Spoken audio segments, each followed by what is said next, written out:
श्रीमद्भागवत महापुराण दशम स्कंद अध्याय 87। वेद स्तुति। राजा परीक्षित ने पूछा, भगवान, ब्रह्म कार्य और कारण से सर्वदा परे है।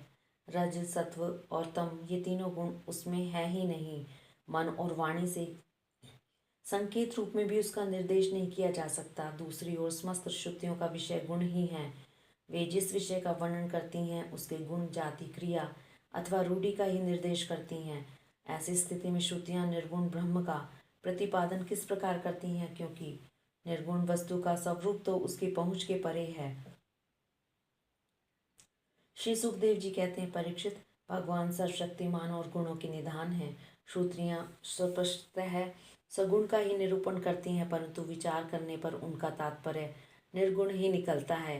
विचार करने के लिए ही भगवान ने जीवों के लिए बुद्धि, इंद्रिय, मन और प्राणों की सृष्टि की। इनके द्वारा वे स्वेच्छा से अर्थ, काम, धर्म अथवा मोक्ष का अर्जन कर सकते हैं।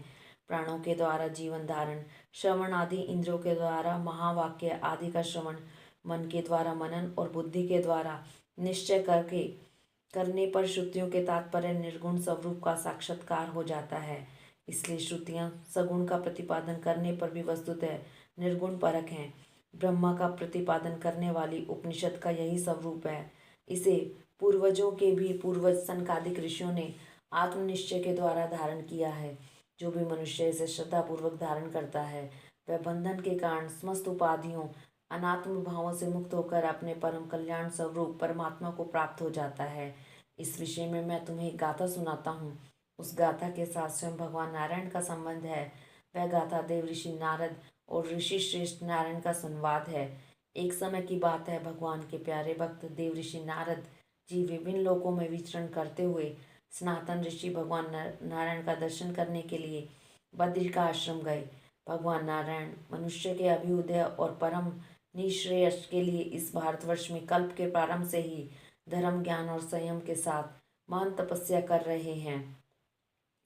एक दिन वे कलाप ग्रामवासी सिद्ध ऋषियों के बीच में बैठे हुए थे। उस समय नारद जी ने उन्हें प्रणाम करके बड़ी नम्रता से यही प्रश्न पूछा जो तुम मुझसे पूछ रहे हो। भगवान नारायण ने ऋषियों की उस भरी सभा में नारद जी को उनके प्रश्न का उत्तर दिया और वह कथा सुनाई जो पूर्वकालीन जनलोक निवासियों में परस्पर वेदों के तात्पर्य और ब्रह्म के स्वरूप के संबंध में विचार करते समय कही गई थी। भगवान नारायण ने कहा, नारद जी, प्राचीन काल की बात है। एक बार जनलोक में वहां रहने वाले ब्रह्मा के मानस पुत्र नैष्ठिक ब्रह्मचारी सनक, सनंदन, सनातन और आदि परम ऋषियों का ब्रह्म सत्र हुआ। उस समय तुम मेरी श्वेतद्वीप अधिपति अनिरुद्ध मूर्ति का दर्शन करने के लिए श्वेतद्वीप चले गए थे। उस समय वहां उस ब्रह्म के संबंध में बड़ी ही सुंदर चर्चा हुई थी, जिसके विषय में श्रुतियां भी मौन धारण कर लेती हैं। स्पष्ट वर्णन न करके तात्पर्य रूप से लक्षित कराती हुई उसी में सो जाती हैं। उस ब्रह्म सत्र में यही प्रश्न उपस्थित किया गया था जो तुम मुझसे पूछ रहे हो। सनक, सनंदन, सनातन, सनत कुमार, ये चारों भाई शास्त्रीय ज्ञान, तपस्या और शील स्वभाव में समान हैं। उन लोगों की दृष्टि में शत्रु, मित्र और उदासीन एक से हैं। फिर भी उन्होंने अपने में से सनंदन को जो वक्ता बना लिया और शेष भाई सुनने के इच्छुक बनकर बैठ गए। सनंदन जी ने कहा, जिस प्रकार प्रातःकाल होते ही सोते हुए सम्राट को जगाने के लिए अनुजीवी वंदीजन उनके पास आते हैं और सम्राट के पराक्रम तथा सुयश का गान करके उसे जगाते हैं, वैसे ही जब परमात्मा अपने बनाए हुए संपूर्ण जगत को अपने में लीन करके अपनी शक्तियों के सहित सोए रहते हैं, तब प्रलय के अंत में श्रुतियां उनका प्रतिपादन करने वाले वचनों से उन्हें इस प्रकार जगाती हैं। श्रुतियां कहती हैं, अजित, आप ही सर्वश्रेष्ठ हैं, आप पर कोई विजय नहीं प्राप्त कर सकता। आपकी जय हो प्रभु। आप स्वभाव से ही समस्त ऐश्वर्यों से पूर्ण हैं, इसलिए चराचर प्राणियों को फंसाने वाली माया का नाश कर दीजिए। प्रभु, इस गुणमयी माया ने दोष के लिए जीवों के लिए आनंद आदिमय सहज स्वरूप का आच्छादन करके उन्हें बंधन में डालने के लिए ही सत्वादि गुणों को ग्रहण किया है। जगत में जितनी भी साधना, ज्ञान, क्रिया आदि शक्तियां हैं, उन सबको जगाने वाले आप ही हैं, इसलिए आपके मिटाए बिना यह माया मिट नहीं सकती। इस विषय में यदि प्रमाण पूछा जाए तो आपकी श्वासभूता श्रुतियां ही इस बात की प्रमाण हैं। यद्यपि हम आपका स्वरूप वर्णन करने में असमर्थ हैं, परंतु जब कभी आप माया के द्वारा जगत की सृष्टि करके सगुण हो जाते हैं, या उसको निषेध करके स्वरूप स्थिति की लीला करते हैं अथवा अपना सच्चिदानंद स्वरूप श्री विग्रह प्रकट करके क्रीड़ा करते हैं, तभी हम यत्किंचित आपका वर्णन करने में समर्थ होते हैं। इसमें संदेह नहीं कि हमारे द्वारा इंद्र, वरुण आदि देवताओं का भी वर्णन किया जाता है, परंतु हमारे सारे मंत्र अथवा सभी मंत्र दृष्टा ऋषि प्रतीत होने वाले इस संपूर्ण जगत को ब्रह्म स्वरूप ही अनुभव करते हैं, क्योंकि जिस समय यह सारा जगत नहीं रहता उस समय भी आप बच रहते हैं। जैसे घट, शराब आदि सभी विकार मिट्टी से ही उत्पन्न हैं और उसी में लीन होते हैं, उसी प्रकार संपूर्ण जगत की उत्पत्ति और प्रलय आप में ही होती है। तब क्या आग पृथ्वी के समान विकारी है? नहीं नहीं, आप तो एक रस निर्विकार हैं, इसी से तो यह जगत आप में ही उत्पन्न नहीं प्रतीत है। इसलिए जैसे घट, शराब आदि का वर्णन भी मिट्टी का ही वर्णन है, वैसे ही इंद्र, वरुण आदि देवताओं का वर्णन भी आपका ही वर्णन है। यही कारण है कि विचारशील ऋषि मन से जो कुछ सोचा जाता है और वाणी से जो कुछ कहा जाता है उसे आपस में ही स्थित आपका ही स्वरूप देखते हैं। मनुष्य अपना पैर चाहे कहीं भी रखे, ईंट, पत्थर या काठ पर, होगा वह पृथ्वी पर ही, क्योंकि वे सब पृथ्वी स्वरूप ही हैं। इसलिए हम चाहे जिस नाम या जिस रूप का वर्णन करें वह आपका ही नाम, आपका ही रूप है।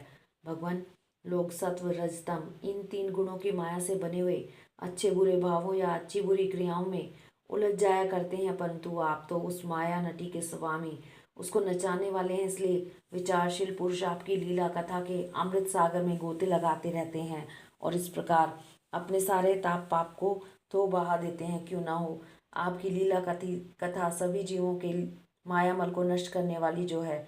पुरुषोत्तम, जिन महापुरुषों ने आत्मज्ञान के द्वारा अंतःकरण के राग, द्वेष आदि और शरीर के कालकृत जरा, मरण आदि दोष मिटा दिए हैं और निरंतर आपके उस स्वरूप की अनुभूति में मगन रहते हैं जो अखंड आनंद स्वरूप है, उन्होंने अपने पाप तापों को सदा के लिए शांत भस्म कर दिया है। इसके विषय में तो कहना ही क्या है। भगवान, प्राणधारियों की जीवन की सफलता इसी में है कि वे आपका भजन सेवन करें, आपकी आज्ञा का पालन करें। यदि वे ऐसा नहीं करते तो उनका जीवन व्यर्थ है और उनके शरीर में श्वास का चलना ठीक वैसा ही है जैसे लुहार की धोखनी में हवा का आना जाना। मैं तत्व, अहंकार आदि ने आपके अनुग्रह से आपके उनमें प्रवेश करने पर ही इस ब्रह्मांड की सृष्टि की है। अन्नमय, प्राणमय, मनोमय, विज्ञानमय और आनंदमय इन 5 कोशों में पुरुष रूप से रहने वाले उनमें मैं की स्फूर्ति करने वाले भी आप ही हैं। आप में ही अस्तित्व से उन कोशों के अस्तित्व का अनुभव होता है जो उनके न रहने पर भी अंतिम अवधि रूप से आप विराजमान रहते हैं। इस प्रकार सब में अन्वित और सबकी अवधि होने पर भी आप असंग ही हैं, क्योंकि वास्तव में जो कुछ वृत्तियों के द्वारा अस्थि अथवा नास्ति के रूप में अनुभव होता है उस समस्त कार्य कारणों से आप परे हैं। नेति नेति के द्वारा इन सब का निषेध हो जाने पर भी आप ही शेष रहते हैं, क्योंकि आप उस निषेध के भी साक्षी हैं और वास्तव में आप ही एकमात्र सत्य हैं। इसलिए आपके भजन के बिना जीव का जीवन व्यर्थ ही है, क्योंकि वह इस महान सत्य से वंचित है। ऋषियों ने आपकी प्राप्ति के लिए अनेकों मार्ग माने हैं। उनमें जो स्थूल दृष्टि वाले हैं वे मणिपूरक चक्र में अग्नि रूप से आपकी उपासना करते हैं। अरुण वंश के ऋषि समस्त नाड़ियों के निकलने के स्थान हृदय में आपके परम सूक्ष्म स्वरूप दहर ब्रह्म की उपासना करते हैं। प्रभु, हृदय से ही आपको प्राप्त करने का श्रेष्ठ मार्ग सुषुम्ना नाड़ी ब्रह्मरंध्र तक गई हुई है। जो पुरुष उस ज्योतिर्मय मार्ग को प्राप्त कर लेता है और उससे ऊपर की ओर बढ़ता है, फिर वह जन्म मृत्यु के चक्कर में नहीं पड़ता। भगवान, आपने ही देवता, मनुष्य और पशु पक्षी आदि जोनियां बनाई हैं। सदा सर्वत्र सब रूपों में आप ही हैं, इसलिए कारण रूप में प्रवेश न करने पर भी आप ऐसे जान पड़ते हैं मानो उसमें प्रविष्ट हुए हों। साथ ही विभिन्न आकृतियों का अनुकरण करके कहीं उत्तम तो कहीं अधम रूप से प्रतीत होते हैं। जैसे आग छोटी छोटी लकड़ियों और कर्मों के अनुसार प्रचुर अथवा अल्प परिमाण में या उत्तम अधम रूप में प्रतीत होती है। इसलिए संत पुरुष लौकिक पारलौकिक कर्मों की दुकानदारी से, उनके फलों से विरक्त हो जाते हैं और अपनी निर्मल बुद्धि से सत्य असत्य, आत्मा अनात्मा को पहचान कर जगत के झूठे रूपों में नहीं फंसते। आपके सर्वत्र एक रस संभाव से स्थित सत्य स्वरूप का साक्षात्कार करते हैं।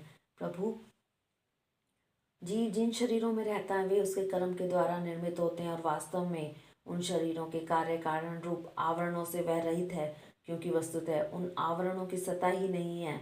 तत्वज्ञानी पुरुष ऐसा कहते हैं कि समस्त शक्तियों को धारण करने वाले आपका ही वह स्वरूप है।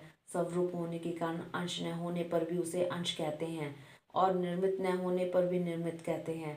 इसी से बुद्धिमान पुरुष जीव के वास्तविक स्वरूप का विचार करके परम विश्वास के साथ आपके चरण कमलों की उपासना करते हैं, क्योंकि आपके चरण ही समस्त वैदिक कर्मों के समर्पण स्थान और मोक्ष स्वरूप हैं। भगवान परम आत्म तत्व का ज्ञान प्राप्त करना अत्यंत कठिन है। उसी का ज्ञान कराने के लिए आप विविध प्रकार के अवतार ग्रहण करते हैं और उनके द्वारा ऐसी लीला करते हैं जो अमृत के महासागर से भी मधुर और मादक होती है। जो लोग उसका सेवन करते हैं उसकी सारी थकावट दूर हो जाती है, वे परमानंद में मग्न हो जाते हैं। कुछ प्रेमी भक्त तो ऐसे होते हैं जो आपकी लीला कथाओं को छोड़कर मोक्ष की भी अभिलाषा नहीं करते। स्वर्ग आदि की तो बात ही क्या है। वे आपके चरण कमलों के प्रेमी परमहंसों के सत्संग में जहाँ आपकी कथा होती है इतना सुख मानते हैं कि उसके लिए जीवन में प्राप्त अपनी घर गृहस्थी का भी परित्याग कर देते हैं। प्रभु, आपका यह शरीर आपकी सेवा का साधन होकर जब आपके पथ का अनुगामी हो जाता है तब आत्मा हितैषी सुहृद और प्रिय व्यक्तियों के समान आचरण करता है।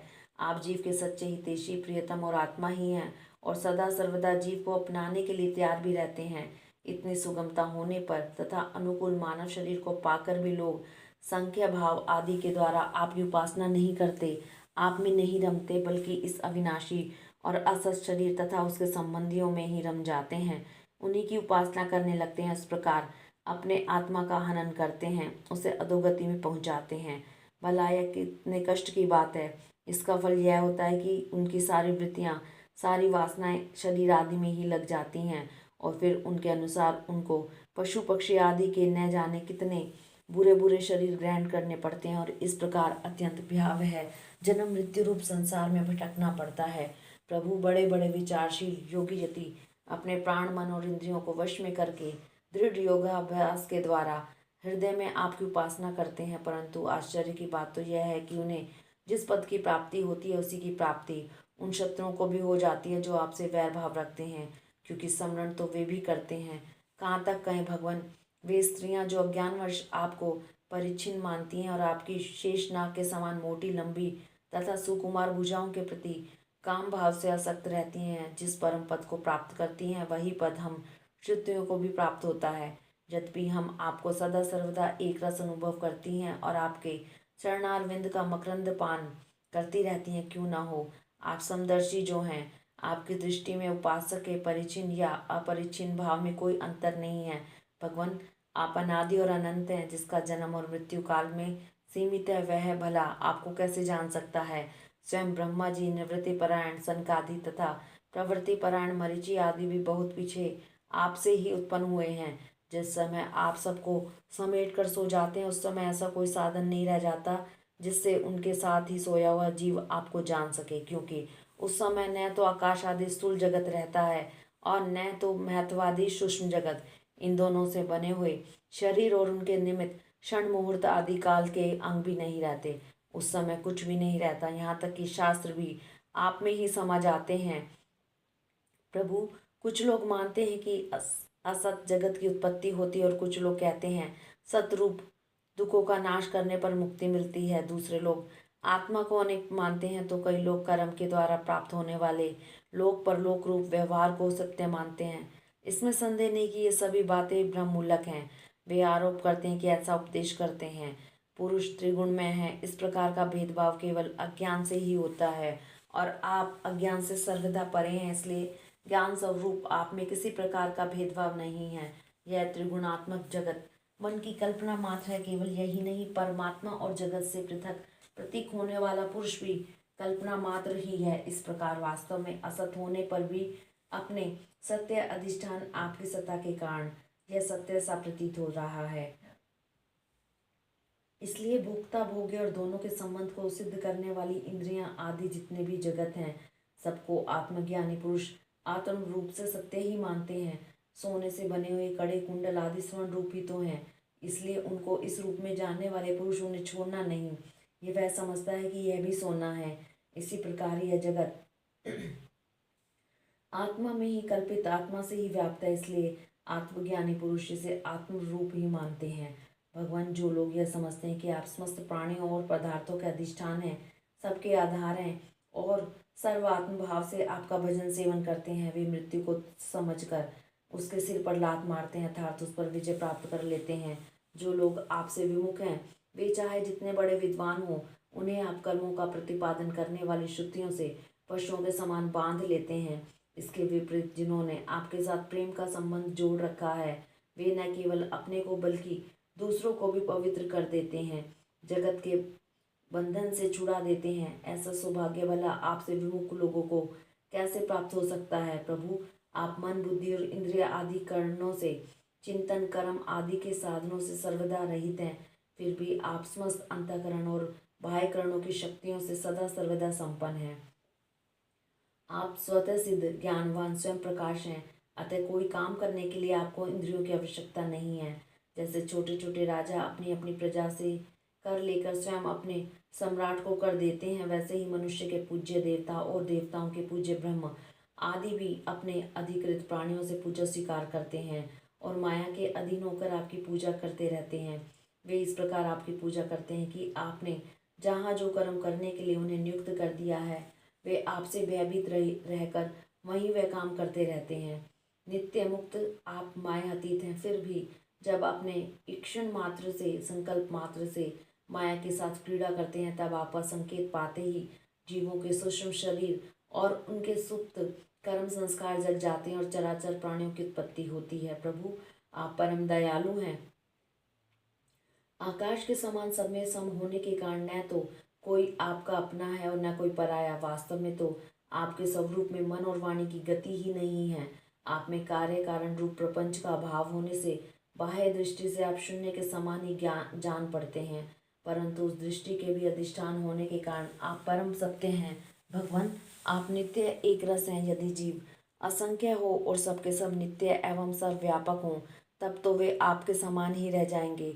उस हालात में वे शासित हैं और आप शासक, यह बात नहीं बन ही नहीं सकती, और तब आप उनका नियंत्रण कर ही कैसे सकते हैं?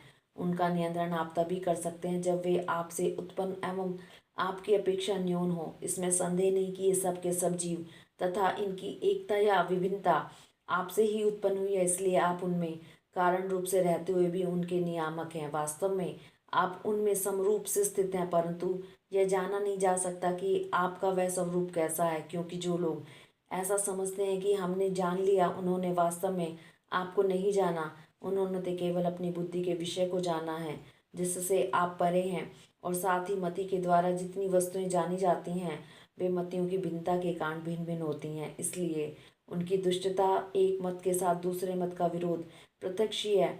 अतएव आपका स्वरूप समस्त मतों के परे है। स्वामी, जीव आपसे उत्पन्न होता है, यह कहने का ऐसा अर्थ नहीं है कि आप परिणाम के द्वारा जीव बनते हैं।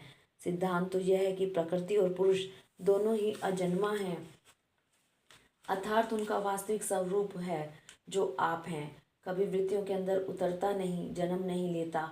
सब प्राणियों का जन्म कैसे होता है? अज्ञान के कारण प्रकृति को पुरुष और पुरुष को प्रकृति समझ लेने से, एक का दूसरे के साथ संयोग हो जाने से। जैसे बुलबुला नाम की कोई स्वतंत्र वस्तु नहीं है, परंतु उपादान कारण जल और निमित्त कारण वायु के संयोग से उसकी सृष्टि हो जाती है। प्रकृति में पुरुष और पुरुष में प्रकृति का अध्यास, एक दूसरे में कल्पना हो जाने के कारण ही जीवों के विविध नाम और गुण रख दिए जाते हैं। अंत में जैसे समुद्र में नदियां और मधु में समस्त पुष्पों के रस समा जाते हैं, वैसे ही सब के सब उपाधि रहित आप में समा जाते हैं। इसलिए जीवों की भिन्नता और उनका पृथक अस्तित्व आपके द्वारा नियंत्रित है। उनकी पृथक स्वतंत्रता और सर्वव्यापकता आदि वास्तविक सत्य को न जानने के कारण ही मानी जाती है। भगवान, सभी जीव आपकी माया से भ्रम में भटक रहे हैं, अपने को आपसे पृथक मानकर जन्म मृत्यु का चक्कर काट रहे हैं, परंतु बुद्धिमान पुरुष इस भ्रम को समझ लेते हैं और संपूर्ण भक्ति भाव से आपकी शरण ग्रहण करते हैं, क्योंकि आप जन्म मृत्यु के चक्कर से छुड़ाने वाले हैं। यद्यपि शीत, ग्रीष्म और वर्षा, इन तीन भागों वाला कालचक्र आपका भ्रू विलास मात्र है। वह सभी को भयभीत करता है, परंतु वह उन्हीं को बार बार भयभीत करता है जो आपकी शरण नहीं लेते। जो आपके शरणागत भक्त हैं, उन्हें भला जन्म मृत्यु रूप संसार का भय कैसे हो सकता है। अजन्मा प्रभु, जिन योगियों ने अपनी इंद्रियों और प्राणों को वश में कर लिया है, वे भी जब गुरुदेव के चरणों की शरण न लेकर उच्छृंखल एवं अत्यंत चंचल मन तुरंग को अपने वश में करने का प्रयत्न करते हैं, तब अपने साधनों में सफल नहीं होते। उन्हें बार बार खेद और सैकड़ों विपत्तियों का सामना करना पड़ता है। केवल श्रम और दुख ही उनके हाथ लगता है। उनकी ठीक वही दशा होती है जैसे समुद्र में बिना कर्णधार की नाव पर यात्रा करने वाले व्यापारियों की होती है। तात्पर्य यह है कि जो मन को वश में करना चाहते हैं, उनके लिए कर्णधार गुरु की अनिवार्य आवश्यकता है। भगवान, आप अखंड आनंद स्वरूप और शरणागतों के आत्मा हैं। आपके रहते सब जन पुत्र देही स्त्री धन महल पृथ्वी प्राण और रथ आदि से क्या प्रयोजन। जो लोग इस सत्य सिद्धांत को न जानकर स्त्री पुरुष के संबंध से होने वाले सुखों में ही रमे रह जाते हैं, उन्हें संसार में भला ऐसी कौन सी वस्तु है जो सुखी कर सके, क्योंकि संसार की सभी वस्तुएं स्वभाव से ही विनाशी हैं। एक दिन मटिया मेट हो जाने वाली हैं। और तो क्या वे स्वरूप से ही सारहीन और सताहीन हैं। वे भला क्या सुख दे सकती हैं। भगवान, जो ऐश्वर्य लक्ष्मी विद्या जाति तपस्या आदि के घमंड से रहित है, वे संत पुरुष इस पृथ्वी तल पर परम पवित्र और सबको पवित्र करने वाले पुण्य में सच्चे तीर्थ हैं, क्योंकि उनके हृदय में आपके चरणारविंद सर्वदा विराजमान रहते हैं। और यही कारण है कि उन संत पुरुषों का चरणामृत समस्त पापों और तापों को सदा के लिए नष्ट कर देने वाला है। भगवान, आप नित्य आनंद स्वरूप आत्मा ही हैं, जो एक बार भी आपको अपना मन समर्पित कर देता है, आप में मन लगा देते हैं, वे उन देह गेहूं में कभी नहीं फंसते, जो जीव के विवेक वैराग्य धैर्य क्षमा और शांति आदि गुणों का नाश करने वाले हैं। वे तो बस आप में ही रम जाते हैं। भगवान, जैसे मिट्टी से बना हुआ घड़ा मिट्टी रूप हो जाता है, वैसे ही सत्य से बना हुआ जगत भी सत्य ही है। यह बात युक्ति संगत नहीं है, क्योंकि कारण और कार्य का निर्देश ही उसके भेद का द्योतक है। यदि केवल भेद का निषेध करने के लिए ही ऐसा कहा जा रहा है, तो पिता और पुत्र में दंड और घटनावश में कार्य कारण भाव होने पर भी एक दूसरे से भिन्न है। इस प्रकार कार्य कारण की एकता सर्वत्र एक सी नहीं देखी जाती। यदि कारण शब्द से निमित्त कारण न लेकर केवल उपादान कारण लिया जाए, जैसे कुंडल का सोना, तो भी कहीं कहीं कार्य की असत्यता प्रमाणित होती है, जैसे रस्सी में सांप। यहाँ उपादान कारण के सत्य होने पर भी उसका कार्य सर्वदा असत्य है। यदि यह कहा जाए कि प्रतीत होने वाले सर्प का उपादान कारण केवल रस्सी नहीं है, उसके साथ अविद्या का भ्रम का मेल भी है, तो यह समझना चाहिए कि अविद्या और सत वस्तु के संयोग से ही इस जगत की उत्पत्ति हुई है। क्योंकि जैसे रस्सी में प्रतीत होने वाला सर्प मिथ्या है, वैसे ही सत वस्तु में अविद्या के संयोग से प्रतीत होने वाला नाम रूपात्मक जगत भी मिथ्या है। यदि केवल व्यवहार की सिद्धि के लिए ही जगत की सत्ता अभिष्ट हो, तो उसमें कोई आपत्ति नहीं, क्योंकि वह पारमार्थिक सत्य न होकर केवल व्यवहारिक सत्य है। यह ब्रह्म व्यवहारिक जगत में माने हुए काल की दृष्टि से अनादि है, और अज्ञानी जन बिना विचार किए पूर्व के भ्रम से प्रेरित होकर अंध परंपरा से इसे मानते चले आ रहे हैं।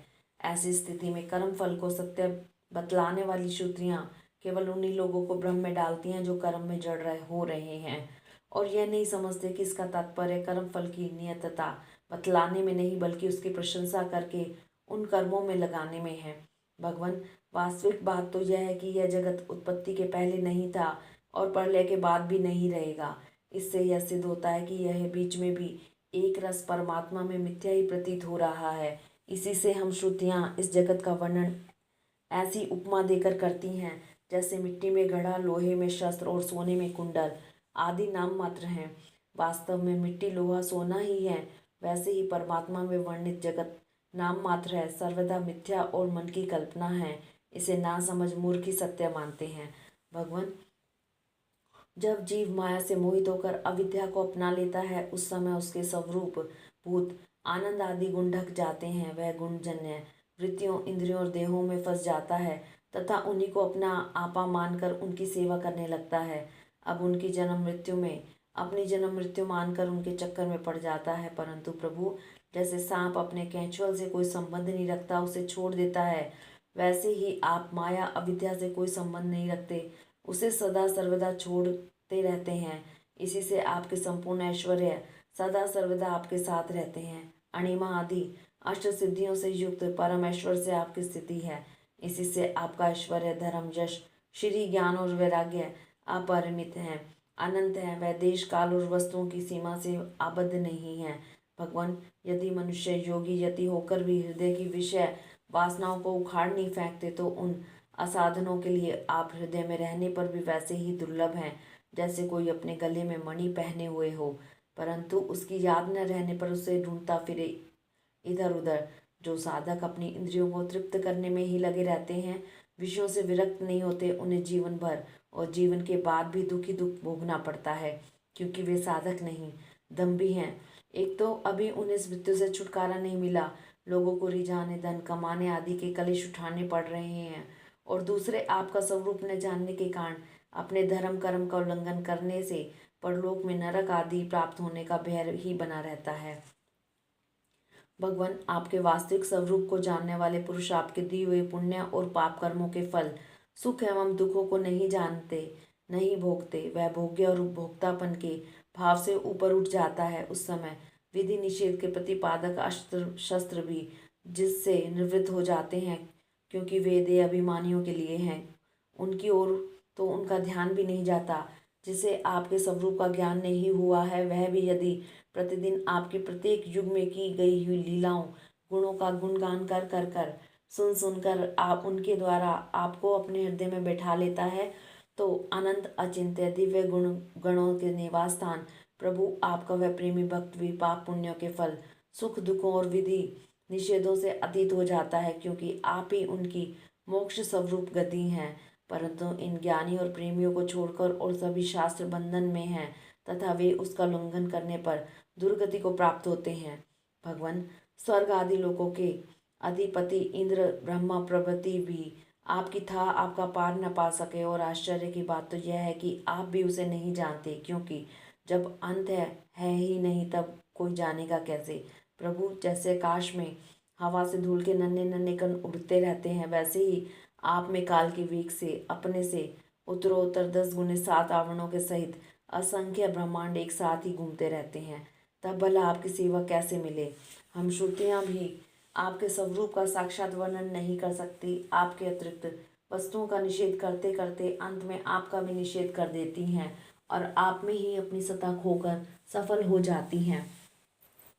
भगवान नारायण ने कहा, देव ऋषि, इस प्रकार सनकादिक ऋषियों ने आत्मा और ब्रह्म की एकता बतलाने वाला उपदेश सुनकर आत्म स्वरूप को जाना, और नित्य सिद्ध होने पर भी इस उपदेश से कृतकृत्य से होकर उन लोगों ने सनंदन की पूजा की। नारद, सनकादिक ऋषि सृष्टि के आरंभ में उत्पन्न हुए थे, अतः वे सबके पूर्वज हैं। उन आकाशगामी महात्माओं ने इस प्रकार समस्त वेद पुराण और उपनिषदों का रस निचोड़ लिया है। यह सबका सार सर्वस्व है। देव ऋषि, तुम भी उन्हीं के समान ब्रह्म के मानस पुत्र हो, उनकी ज्ञान संपत्ति के अधिकारी हो। तुम भी श्रद्धा के साथ इस ब्रह्म विद्या को धारण करो और स्वच्छंद भाव से पृथ्वी में विचरण करो। यह विद्या मनुष्यों की समस्त वासनाओं को भस्म कर देने वाली है। श्री सुखदेव जी कहते हैं, परीक्षित, देव ऋषि नारद बड़े संयमी, ज्ञानी, पूर्ण काम और नैष्ठिक ब्रह्मचारी हैं।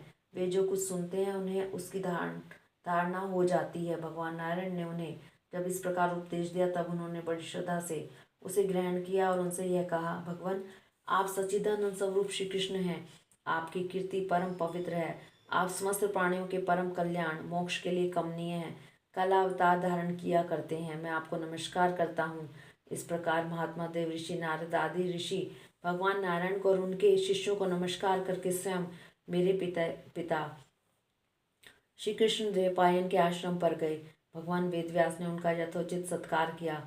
वे आसन स्वीकार करके बैठ गए। इसके बाद ऋषि नारद ने जो कुछ भगवान नारायण के मुंह से सुना वह सब कुछ मेरे पिताजी को सुना दिया। राजन, इस प्रकार मैंने तुम्हें बतलाया कि मन वाणी से अगोचर और समस्त प्राकृतिक गुणों से रहित पर ब्रह्म परमात्मा का वर्णन श्रुतियाँ किस प्रकार करती हैं, उसमें मन का कैसे प्रवेश होता है, यही तो तुम्हारा प्रश्न था। भगवान ही इस विश्व का संकल्प करते हैं तथा उसके आदि मध्य और अंत में स्थित रहते हैं। वे प्रकृति और जीव दोनों के स्वामी हैं। उन्होंने ही इसकी सृष्टि करके जीव के साथ इसमें प्रवेश किया है और शरीर का निर्माण करके वे ही उसका नियंत्रण करते हैं। जैसे ग्राड निद्रा सुषुप्ति में मग्न पुरुष अपने शरीर का अनुसंधान छोड़ देता है, वैसे ही भगवान को पाकर यह जीव माया से मुक्त हो जाता है।